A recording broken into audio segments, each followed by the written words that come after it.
Very good morning to all of you. Well, इससे पिछले video में मैंने आप लोगों को एम्पियर सर्किटल लॉ एक्सप्लेन किया था और उसे प्रूव भी किया था, राइट। आज हम लोग आगे बढ़ने जा रहे हैं और आगे मुझसे बोल रहा है एक स्ट्रेट करंट कैरिंग वायर है और इनफाइनाइट लेंथ का वायर है। Clear? Straight current carrying wire है इनफाइनाइट लेंथ का, तो उसके कारण उसके पास स्थित किसी पॉइंट पर इंटेंसिटी ऑफ मैग्नेटिक फील्ड की वैल्यू हमें कैलकुलेट करनी है bye the Ampere circuital law. आप बताओ मुझे, ये स्ट्रेट करंट कैरिंग वायर है, डॉट डॉट डॉट लगा दिया यानी इनफाइनाइट लेंथ का हो गया। इसके पास कोई पॉइंट है जो कि आर डिस्टेंस पे है। इस पॉइंट पर आप इंटेंसिटी ऑफ मैग्नेटिक फील्ड का फॉर्मूला ऑलरेडी याद कर चुके हो। क्या फॉर्मूला है मुझे बताओ? Mu 0/4 2I upon R. Yes और नो? पढ़ा था ना हम लोगों ने? म्यू 0/4 2I अपॉन आर, ऐसा पढ़ाया था आपको। क्या मैं इस फॉर्मूले को ऐसे लिख सकता हूं जैसे कि मैं लिख रहा हूं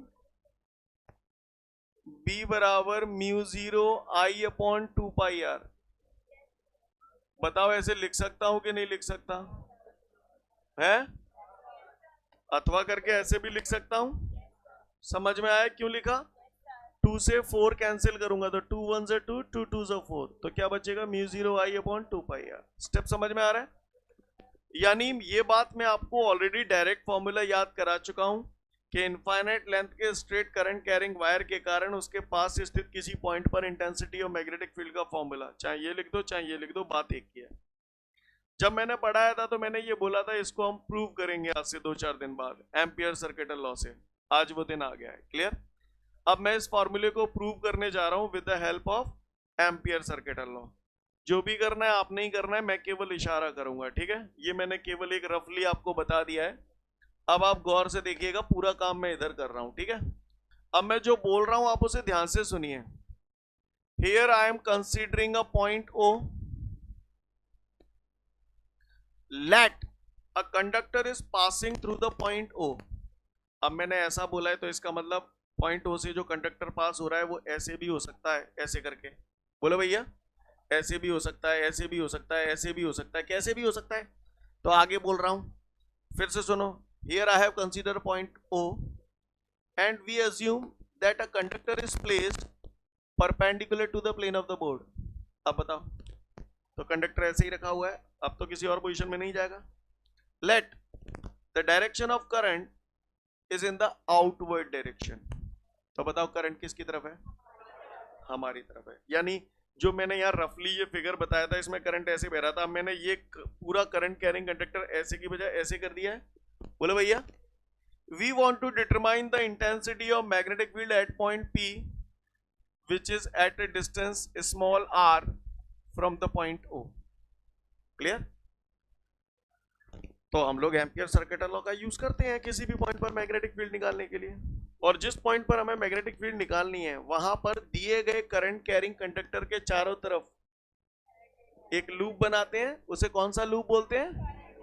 एम्पीरियन लूप। तो मुझे इस पॉइंट पर मैग्नेटिक फील्ड चाहिए तो मैंने क्या किया, यहां पर एक चारों तरफ लूप बना दिया। इसे कौन सा लूप बोलूं बच्चों? Amperian loop. तो मैं इसे लिख रहा हूं यहां पर एम्पीरियन लूप। आप मुझे बता सकते हैं मैंने कितनी रेडियस का एम्पीरियन लूप बनाया है? आर रेडियस का एम्पीरियन लूप बनाया है। यहां तक किसी को कोई दिक्कत? अच्छा मुझे बताओ, यहां पर वायर कैसे रखा हुआ है? ऐसे रखा हुआ है, करंट आपकी तरफ बह रहा है। आप मुझे बता सकते हैं इस पॉइंट पर मैग्नेटिक फील्ड की डायरेक्शन कैसे होगी? हाथ बनाओ, परपेंडिकुलर तो कैसे भी खींच सकता हूं मैं। कैसे खींचू परपेंडिकुलर? करंट आपकी तरफ है, थंब आपकी तरफ हो गया ना, करंट आपकी तरफ है, पॉइंट ये है तो फिंगर पॉइंट की तरफ इशारा कर रही है, तो मैग्नेटिक फील्ड पाम के परपेंडिकुलर। यस और नो? तो ये मैग्नेटिक फील्ड ऐसे होगा। बोले भैया, बात समझ में आ रही है सभी को? अच्छा, इसी पे मैंने यहां पर एक स्मॉल एलिमेंट कंसीडर किया, तो स्मॉल एलिमेंट को क्या नाम दूं? डीएल। आपको जो बोल रहा हूं आपको पल्ले पड़ रहा है? तो बस by the Ampere circuital law, according to the Ampere circuital law, तो according to the Ampere circuital law मैं ये स्टेप लिख सकता हूं। मैंने ये पढ़ा है। बोले भैया, यस और नो? अच्छी बात है। अगर यहां तक आपको बात समझ में आ रही है तो गौर से देखिएगा थोड़ा सा सभी लोग। एम्पियर सर्किट लॉ हमसे ये कहता है, in a closed loop the line integration of magnetic field is equal to the mu zero times of total current inside the loop. यानी मुझे लूप के अंदर का, तो लूप ये रहा, लूप के अंदर टोटल करंट चाहिए। करंट कैसे बह रहा है इसमें आपकी तरफ, ये कैसी डायरेक्शन है, आउटवर्ड डायरेक्शन है। तो पॉजिटिव लोगे या नेगेटिव, पॉजिटिव। कल इस टाइप के सवाल किए थे आपने। तो म्यू जीरो आई, क्यों लिखा आई, समझ में आई बात है ना। आई यहां पर क्या है, total current inside the loop. यहां तक किसी को कोई दिक्कत, बस खत्म कहानी, अब कुछ बचा नहीं। हमने बचपन में पढ़ा था A vector dot B vector बराबर ए बी कॉस थीटा। तो B vector dot D L vector को ऐसे लिखूं, B D L cos theta कितना लिखूं, बी भी ऐसे ही है, डी एल भी ऐसे ही है। कितने डिग्री का एंगल हो गया, 0 बराबर म्यू जीरो आई। स्टेप समझ में आई। कॉस जीरो तो 1 होता है, बोलो भैया। बी को अगर मैं बाहर ले आऊंगा तो ये नजारा ऐसा हो जाएगा, बराबर म्यू जीरो आई। बोलो भैया, सही जा रहा हूं ना मैं। अब आप बताओ इंटीग्रेशन ऑफ डीएल कितना होता है, एल काय के बराबर होगा, डायरेक्ट लिख दूं 2 पाई यार, बुरा तो नहीं लगेगा, लगे जाए मैं क्या कर दूंगा मैं। तो बराबर म्यू जीरो आई। क्यों लिखा है, समझ में आई बात। क्योंकि इंटीग्रेशन ऑफ डीएल बराबर एल ओ बराबर 2 पाई आर। जब 2 पाई आर है नीचे ले आऊंगा तो बी बराबर आपका हो जाएगा बेटा mu zero I upon 2 pi R. ये आ गया आपका फॉर्मूला। सीन क्लियर है। और तुम्हें अगर जेई वारो चाहिए तो तुम ही बताओ जाके संगेसो कहा करता हूं कि जेई वारो आ जाए। 2 का मल्टीप्लाई ऊपर और 2 का डिवाइड, तो नजारो ऐसो है जाओ। स्टेप समझ में आ रहे हैं सभी को, किसी को कोई दिक्कत, कर पाएंगे, देख लो फटाफट फिर आगे बढ़वाएंगे।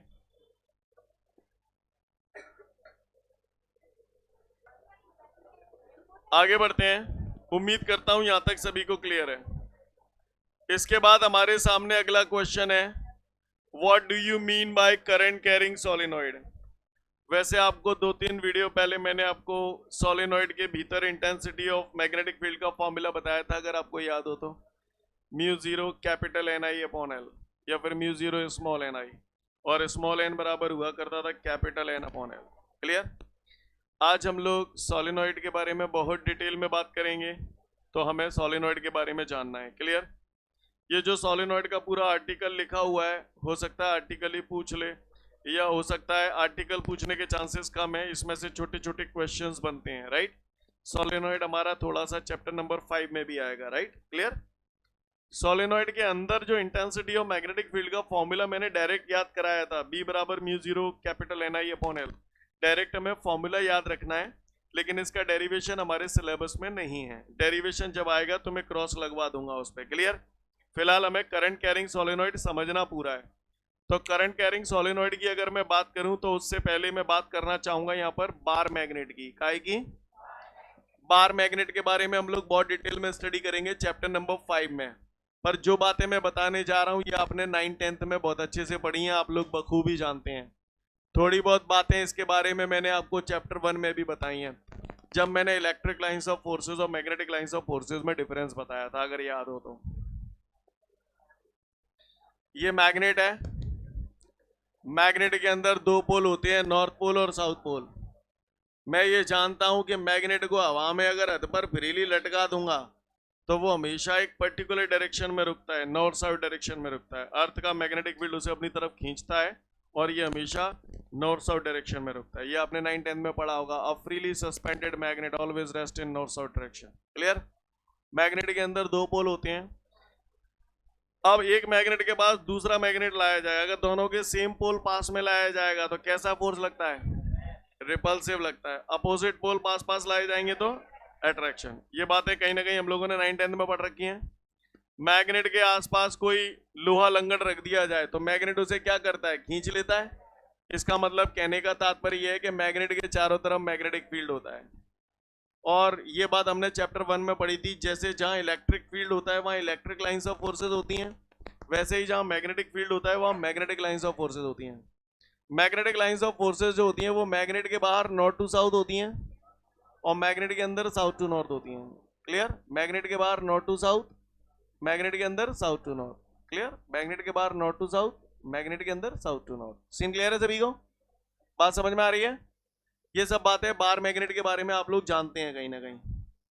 आज हम लोगों को जो बात करनी है that is about current carrying solenoid. आप बताओ इस मैग्नेट को अगर मैं पलट के यूं रख दूं तो साउथ उधर पहुंच जाएगा, नॉर्थ उधर पहुंच जाएगा। सही बोल रहा हूं? मैं चाहूं कि जहीं धरे धरे या साउथ है नॉर्थ में बदल दूं, नॉर्थ है साउथ में बदल दूं तो बदल पाऊंगा? यानी इसकी पोलैरिटी को चेंज नहीं किया जा सकता। जो पोल जहां फिक्स है वो फिक्स ही है। नहीं, यही बात समझ में क्लियर? तो आइए आगे बढ़ते हैं। अब हमें जानना है करंट कैरिंग सोलेनॉइड। काय के बारे में जानना है?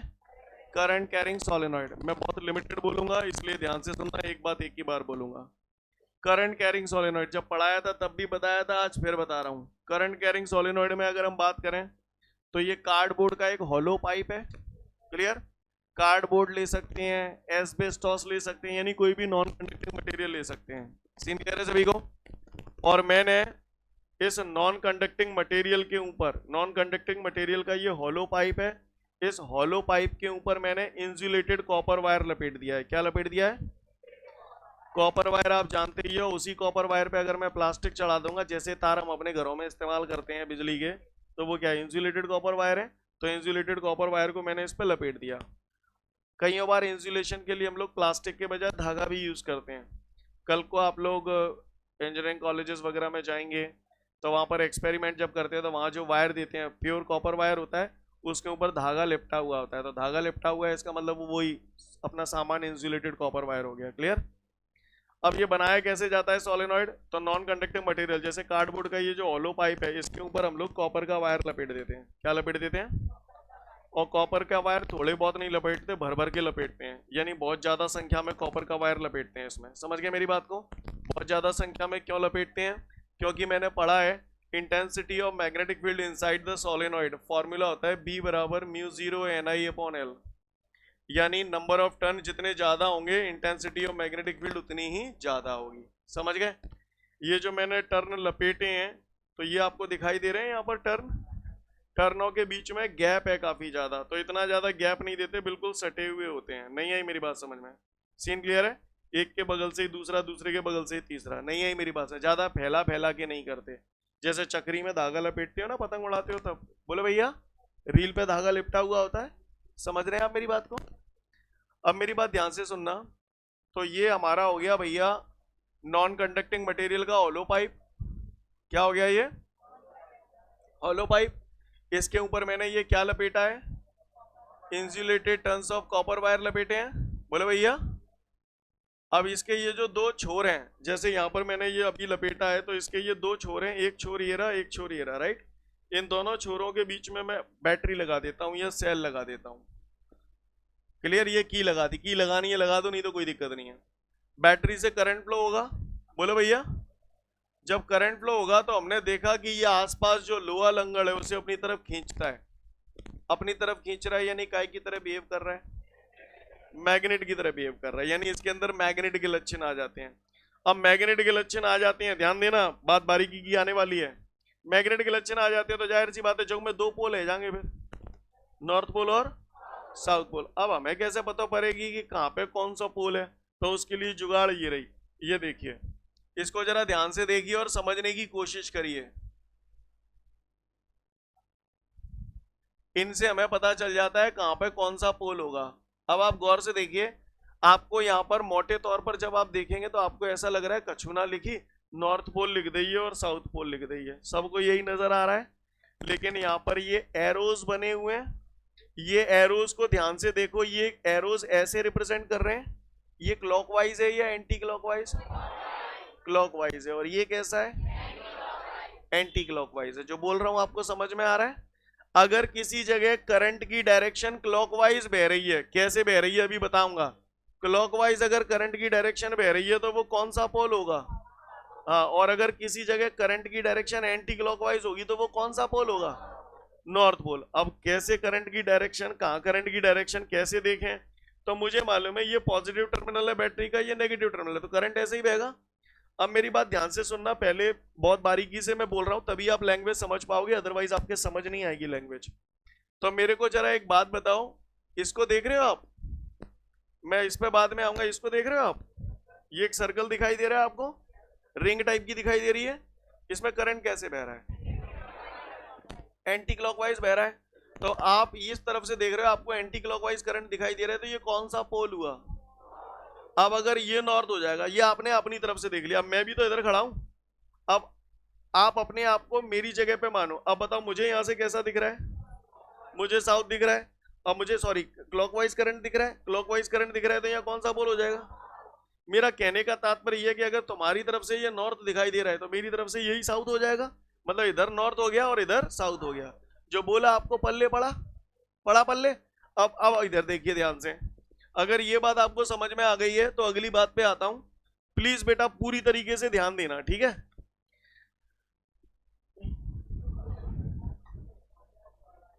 शट अप प्लीज यार, बातें नहीं करना, अदरवाइज खतरा आपको है। बैटरी आई, बैटरी यहाँ कहीं नीचे लगी हुई है, उससे करंट आ रहा है, तार आ रहा है।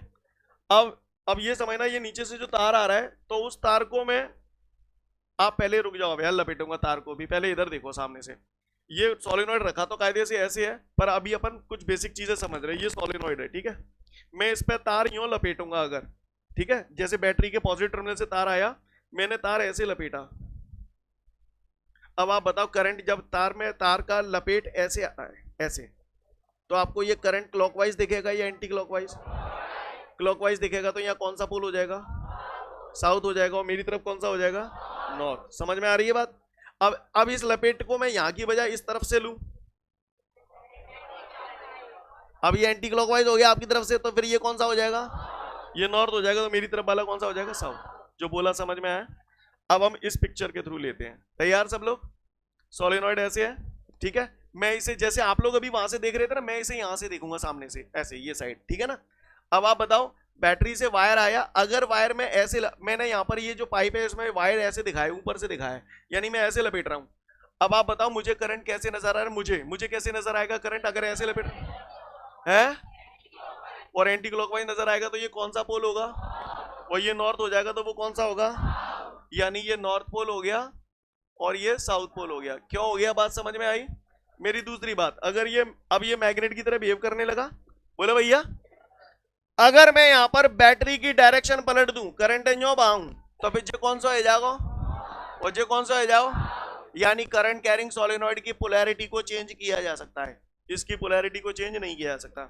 जहां मैं करंट बढ़ाऊंगा तो मैग्नेटिक फील्ड बढ़ेगा, करंट कम करेंगे तो मैग्नेटिक फील्ड कम हो जाएगा, करंट बंद कर देंगे मैग्नेटिक फील्ड खत्म हो जाएगा। यानी ये एक टेम्परेरी मैग्नेट है, इसके मैग्नेटिज्म को बढ़ाया या घटाया जा सकता है। क्लियर? मैग्नेट की तरह बिहेव कर रहा है तो आसपास के लोहा लंगड़ को अपनी तरफ अट्रैक्ट करेगा। और सुनो, ये जो है, अब ये मैग्नेट बन चुका है, तो मुझे मालूम है मैग्नेट के अंदर मैग्नेटिक लाइंस ऑफ फोर्सेस होंगी। तो यहाँ मैग्नेटिक लाइंस ऑफ फोर्सेस जो होंगी वो मैग्नेट के बाहर नॉर्थ टू साउथ, अंदर साउथ टू नॉर्थ, मैग्नेट के बाहर नॉर्थ टू साउथ, अंदर साउथ टू नॉर्थ। जो बोल रहा हूं आपको समझ में आ रहा है? फिर से बाहर नॉर्थ टू साउथ, अंदर साउथ टू नॉर्थ। तो गौर से देखिएगा, पहले बताइएगा ये क्या है? ये आपने चैप्टर 1 में पढ़ा है, इसको हम लोग क्या बोलते थे? हाँ वो तो बोलते थे, इसको क्या बोलते थे? Uniform electric field. In uniform electric field electric lines of forces are parallel and equidistant to each other. Clear? In the same way आप यहां पर देखो, ये मैग्नेटिक फील्ड जो पैदा हो रहा है पैरेलल लाइन है, इक्विडिस्टेंट है। इसका मतलब कोई पूछे सोलेनॉइड के भीतर जो मैग्नेटिक फील्ड पैदा होता है तो वो कैसा मैग्नेटिक फील्ड होता है? तो बोलना यूनिफॉर्म मैग्नेटिक फील्ड होता है। कैसा मैग्नेटिक फील्ड होता है? Uniform magnetic field. और हम लोग के सिलेबस में जो सोलेनॉइड है वो कैसे हैं सुन लो। ये सोलेनॉइड है, ये इसकी क्या है? लेंथ एल, और ये सोलेनॉइड का क्या है? रेडियस। हमारे सिलेबस में ऐसे सोलेनॉइड है जिनकी लेंथ बहुत बड़ी है रेडियस से, यानी ये बहुत इनफाइनाइट लेंथ का सोलेनॉइड मानो। आप समझ पा रहे हैं? बहुत बड़ा सोलेनॉइड है। सीन क्लियर है? सोलेनॉइड के भीतर यूनिफॉर्म मैग्नेटिक फील्ड होता है। कोई पूछे सोलेनॉइड के बाहर मैग्नेटिक फील्ड कितनी होगी? तो जीरो। क्लियर? बाहर जीरो, अंदर कितनी होती है? मैंने आपको बताया था म्यू जीरो स्मॉल एन आई, फिर स्मॉल एन की जगह कैपिटल एन अपॉन एल रख देंगे तो बी बराबर mu zero N I upon L. Scene clear है सभी को भैया? अच्छी बात है। अगर किसी ने पूछा एंड्स पर कितनी होती है, तो मैंने आपको बताया था सोलिनॉइड में एंड्स पर जो मैग्नेटिक फील्ड होती है वो बीच की आधी होती है, पहले बता चुका हूं मैं ऑलरेडी। क्लियर है? क्या इसकी पोलैरिटी को बदला जा सकता है? क्या इसके मैग्नेटिज्म को घटाया या बढ़ाया जा सकता है? कहां पर कौन सा पोल होगा, समझ में आया? फटाफट करंट कैरिंग सोलेनॉइड पढ़ लो, ठीक है? उसके बाद अगले वीडियो में फिर मिलेंगे। जय हिंद।